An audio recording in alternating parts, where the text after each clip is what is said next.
なりたいチャンネルです。姉妹チャンネルの青虫の朗読チャンネルにもよろしくお願いします。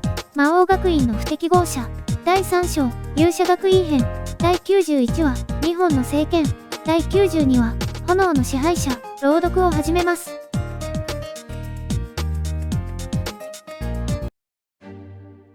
魔王学院の不適合者第91話2本の聖剣。黒き稲妻の直撃を受けたラオスたちは広場から彼方に吹き飛んでいき、建物に衝突してようやく止まった。黒焦げになり、地面にひれ伏した彼らは、もはや戦闘の続行さえ困難といったありさまだ。しかし、次の瞬間、その体がまばゆい光に包まれる。回復魔法だ。ふむ、あの4人が、デイジェリアを維持していると思ったが、違うようだな。デイジェリアは魔族の力を削ぎ、人間の力を高める。回復魔法はその効果の一つだろう。この結界内にいれば、死なぬ限りは何度でも瞬時に傷が癒えるというわけだ。結界魔法は結界を維持するため、常に術式に魔力を送り続けなければならない。あの4人が、デイジェリアを使っていたなら、ジラスドの一撃で結界が解かれたはずだ。結界を構築しているのは他の生徒？ミーシャが俺に問いかける。そのようだ。探す。ミーシャがそう口にすると、氷の魔王城が広場に完成していた。地面には無数の氷の結晶が描かれ、それらが道となったように水中都市に広がっている。氷の道からは氷の樹木や花、建物が生えており、城下町を形成している。ミーシャは魔王城に指先を当て、魔眼を凝らす。アイビスで作られた氷の城と町は、いわば結界だ。その全域にミーシャの魔眼は行き届いている。デイジェリアを構築している術者を探し出し、無力化するつもりなのだろう。見つからない。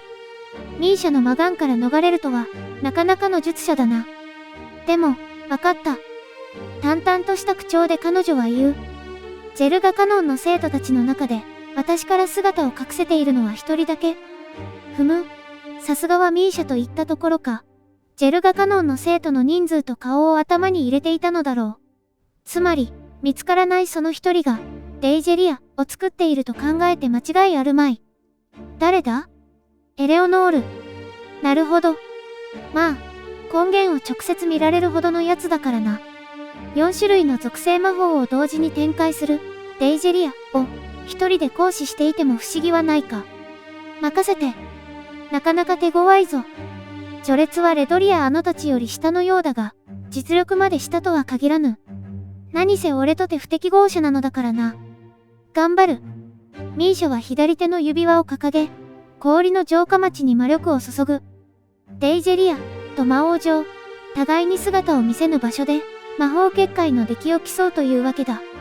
なかなかどうして、見物だな。まったく、化け物にも程があるぜ。デイジェリアがなけりゃ死んでたかもな。広場から離れた場所で、さっきまで黒焦げになっていたラオスが、何事もなかったかのように立ち上がる。嫌んなっちゃうな。魔族のくせに結界魔法が効かないなんて、あいつ、ちょっとずるくない？同じく彼方に吹っ飛んだハイネが身を起こす。つってもよ、どれだけ強かろうと、こっちは何度やられたって関係ねえからな。あいつが息切れするまで、何度でも付き合ってもらうとしようじゃねえか。残念だけど。空から少女が舞い降り、ラオスの前に立ちふさがる。ミーシャが魔王城を完成させた今、魔族に対する、デイジェリアの効果はほぼ相殺されている。あなたみたいな雑魚、アノスの手を煩わせるまでもないわ。サーシャはスカートの裾をつかみ、優雅にお辞儀した。ネクロン家の長女にして、七魔コウロウが一人、アイビス、ネクロンの直系、破滅の魔女サーシャネクロン。覚えておきなさい。今から私が、あなたを絶望の淵に叩き込んであげるわ。ラオスが臨戦態勢に入るように、拳を構える。上等じゃねえの。おい、はいね。混沌の世代の一人が現れやがった。ちょっくら遊んでいくからよ。先にレドリアーノと合流しといてくれ。ラオスが、リークスを飛ばす。いいけど、さっさと片付けてきてよね。じゃないと、僕たちだけであいつを倒しちゃうからさ。それは無理じゃないかな。ハイネが視線を険しくする。つい先ほどまで、彼の目の前には誰もいなかった。魔法を使った形跡もない。だというのに、まるで瞬間移動でもしたかのように、白髪の魔族がそこにいた。君たちは彼に勝てないよ。君たちだけじゃない。彼には誰も勝てないと思うよ。爽やかな笑みを携え、レイは一意見シグシェスタを抜いた。へえ、黒服で七芒星なんだ、お兄さん。愉快そうにハイネが唇をつり上げる。知ってるよ。混沌の世代の一人。レンマの剣聖、レイ、グランズドリーだよね。随分と剣が得意なんだって。それほどじゃないけど、君よりはね。カチンときたように、ハイネの笑みが凍りつく。だったらさ、ハイネが大聖地剣ゼーレを振りかぶる。新緑の闘神に聖なる魔力が集った。このゼーレを、防いでみなよ。ハイネが思い切り聖剣を振り下ろす。その刹那、レイの手元がきらめき、閃光が走った。ゼーレを持ったまま、ハイネの右腕が切断され、宙を待っていた。ハイネには切られた瞬間を把握することさえできなかっただろう。そんな腕じゃ、剣が泣いているよ。せっかく良い剣なのにね。この王、ただの配下のくせに、ムカつくやつだな。デイジェリアの効果で、すぐにハイネの右腕は再生する。彼は足元に魔法陣を3問描いた。知っているよ、レンマの剣聖。君の弱点は、魔法が苦手なんだってね。それに、君のクラス、見たところキャバリエだよね。身体能力が向上されて、そりゃ僕よりも早く動けるのかもしれないけど、その分苦手な魔法がさらに使えなくなるんでしょ？そうだね。爽やかな笑みを浮かべ、レイは言う。何笑ってんのさ。ムカつくなぁ。バカなのかな？わからない？つまり、君はさ、僕たちの結界魔法を防ぐ術はないってことなんだよ。ハイネの足元から水が湧き出る。聖水だ。そこから彼は魔力を吸収する。アゴラス。ドド。グガガガガガッとハイネの半径30メートルほどの範囲だけ、地面が不自然に振動する。地震により魔族の足を縛り、力を奪う結界魔法だ。ほら、動けないでしょ、お兄さん。いくら剣の腕があったって、それだけじゃね。激しい地震の中、ハイネは悠々と歩き、大聖地剣ゼーレを拾う。もう一ついいものを見せてあげるよ。そう口にし、ハイネは左手を掲げた。そこに聖なる光が集い、魔力の剣が実体化していく。おいで。僕のもう一つの聖剣。大聖試験大聖度剣ゼレオ。ハイネは右手に大聖地剣ゼーレオ、左手に大聖試験ゼレオを握る。教えてあげるよ。ゼレオでつけた傷跡を、ゼーレで切り裂けば、その傷跡は聖痕になる。そうしたら、もう回復魔法が効かないんだ。切られた人はみんな助けてくれって泣き叫ぶんだよ。キャハハハ。彼はいびつな笑い声を上げる。そんなこと言われたって直せないんだけどね。だって、聖痕の直し方なんて知らないんだもん。ハイネは無造作にレイのそばまで近寄り、双剣を構える。ほら、言ってごらんよ。僕がこの聖剣を一番うまく使えるんだって。そうじゃないと、お兄さん、大変な目に遭っちゃうよ。舐めるように彼はレイを見つめた。ハイネ君だったっけ？うん、そうだけど。やっぱり、君の剣は泣いているよ。一意見シグシェスタがきらめく。ハイネの左腕が切り飛ばされ、ゼレオが地面に突き刺さった。ああ、で驚いたようにハイネが飛びのく。左腕はすぐさま再生した。どうしてだよ。レイが一歩足を踏み出す。涼しい顔で彼は言った。どうかした？どうしてアゴラスの中で動けるんだ？大した半魔法だってまとってないのに。君がアゴラスの中を自由に動けるのは、聖なる魔力を持っているからだと思ったからね。だから、僕も聖なる魔力を使うことにした。ハイネが表情を歪ませる。この魔剣、一意見は思うがままに変化する。だから、試しに聖なる魔力を放つように思ってみたんだ。うまくいってよかったよ。一意見からは聖なる光が溢れ出ている。献身一体と化したレイは、その恩恵を受け、魔族でありながらも、アゴラスの影響を受けないということだ。あ、そう。だけどね、そんな偽物の聖剣じゃ、僕には勝てないよ。じゃ、本物を使おうか。レイは地面に突き刺さった耐性試験ゼレオを手にする。その瞬間、ハイネは笑った。あ、はははは、何やってるの？お兄さん、いいけどさ、魔族が聖剣を使ったら、体が侵食されて大変なことになるよ。さっきの3回生の人が聖水を使おうとしたところ、見てなかったの？あれぐらいじゃ済まな。ハイネの右腕が、レイの手にした耐性試験ゼレオによって、切り落とされていた。うぎゃー。悲鳴を上げ、切られた腕を押さえながら、彼は後退した。どうしてだよ。そんなはずない。後退するハイネの碁を、レイは追う。戻っておいで、僕の聖剣、真の所有者のもとに。再生した腕を伸ばし、ハイネは言った。しかし、何も起こらなかった。彼の表情が絶望に染まる。なんで？この聖剣は僕のことが気に入ったみたいだね。どうして戻ってこないんだよ。ゼレオ、おい、お前、聞いてんのか？だが、聖剣がハイネに答えることはない。どちらが所有者にふさわしいのか、聖剣が選んだのだ。嘘だ。こんなの嘘に決まっている。それは聖剣なんだよ。ただの聖剣じゃない。耐性試験は、ジェルガカノンでも、僕以外の勇者には使えないのに、魔族が使っていいものじゃないんだ。ハイネがゼーレを振り下ろす。魔力の剣撃がレイを襲うも、彼はこともなげにゼレオでそれを切り裂いた。君はよくわかっていないようだからね。聖剣の使い方、教えてあげようか。耐性試験ゼレオをレイは地面に突き刺す。地面に突き刺したゼレオを一閃する。瞬間、まるでくり抜かれたかのように広大な範囲の大地が浮き上がった。地面ごと体をひっくり返され、ハイネの体が宙を舞う。まるで石持ったかのように、土砂や石、木々がハイネに襲いかかった。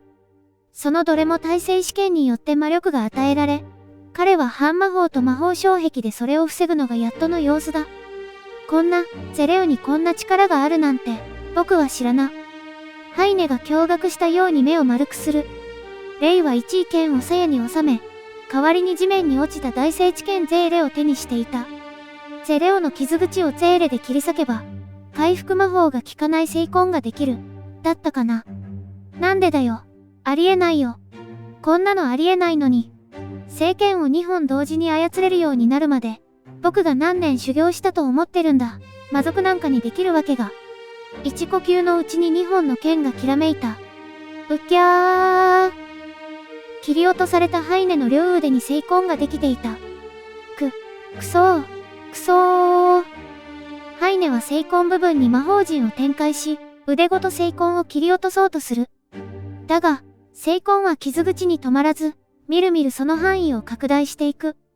なんで、おかしいだろう。こんな力はゼレオとゼーレにないんだよ。僕の聖剣に何をしたんだ。もともとこの聖剣にはこれだけの力があった。君が使いこなせていなかっただけだよ。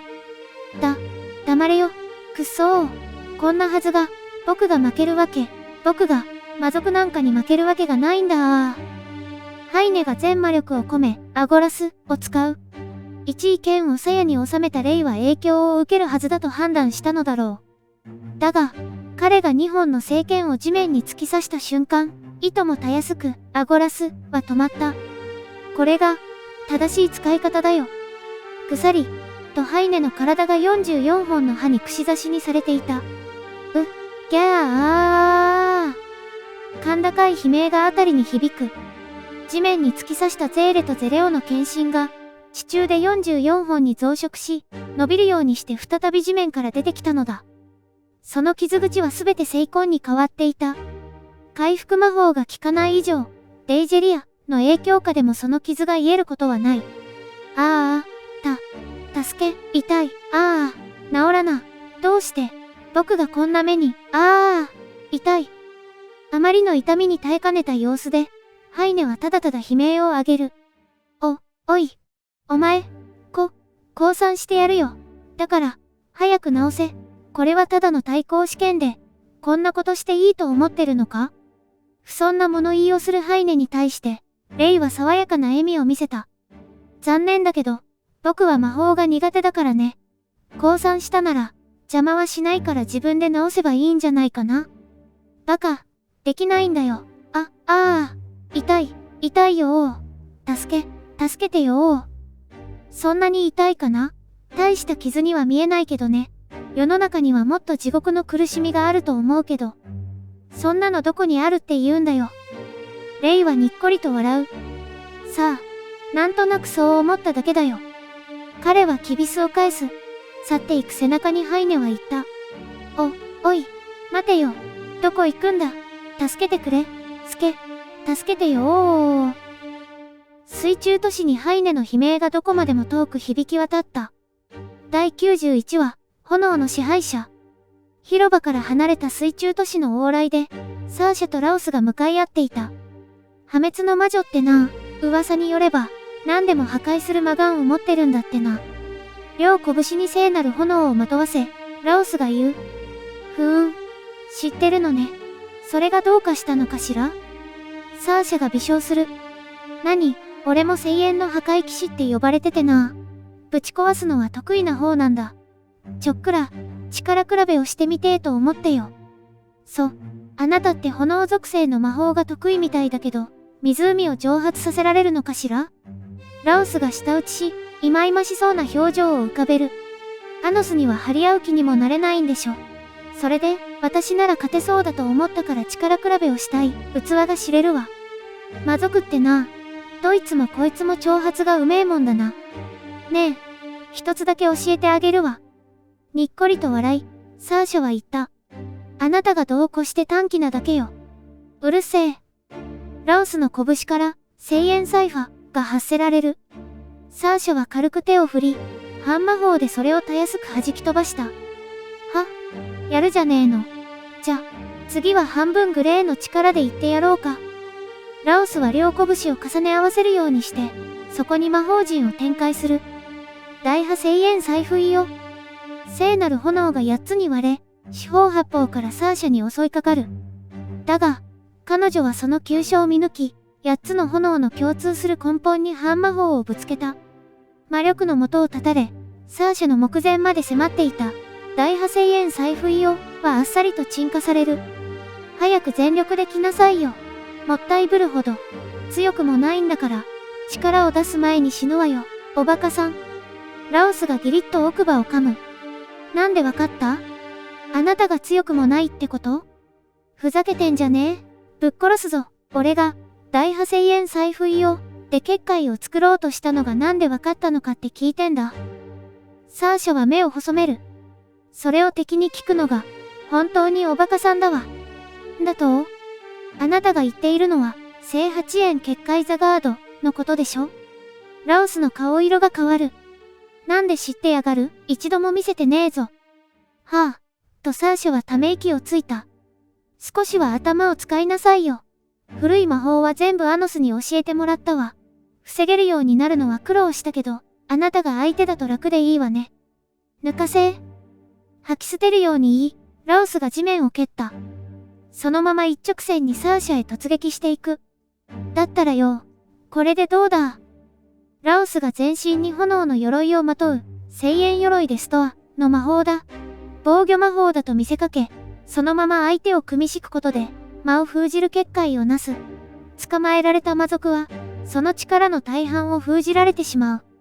しかし、サーシャは後退することなく、逆に前へ出た。飛んで火にいる夏の虫じゃねえの。ラオスは両腕を大きく広げ、サーシャに掴みかかる。グレスで、サーシャの手のひらに黒煙が出現し、歯と化してラオスの溝落ちを貫いた。全部教えてもらったって言ったでしょ。おバカさん、聖炎鎧でストアを結界化するには、そのまとった円で相手を組み敷かないといけない。今日つけば通じるかもしれないけどね。知ってたら、隙だらけなだけだわ。サーシャが黒煙に魔力を込めると、ゴーッとラオスの体が炎上した。たまらず、彼は後ろへ飛びのく。半魔法を全力で込め、ラオスは、グレスで、を振り払う。すぐにサーシャへ反撃しようとして、はっとした表情を浮かべる。探し物はこれかしら？サーシャの手に勇者学院の交渉があった。さっき接近した隙に奪っていたのだ。聖水はこの湖から湧き出しているんだから、蒸発させても完全になくならないことぐらい知ってるわ。使うならさっさと使えばいいのに、余裕ぶって手を抜いてるから、そういうことになるのよ。だったらよ、お望み通り、本気を見せてやろうじゃねえの。ラオスが目の前に聖炎の魔法陣を描く。その中心から炎が激しく立ち上ると、内部に剣の影が見えた。正義を示せ、ガルフォード。ラオスの言葉と同時に、立ち上っていた炎が聖剣の中に吸い込まれる。火色にきらめく剣がそこにあった。どうよ、88本の聖剣のうち、最も熱く、燃え盛る聖剣。太陽を生み出したとさえ言われる。この聖炎試験がルフォードの魔力はよ。おバカさん。サーシャは言う。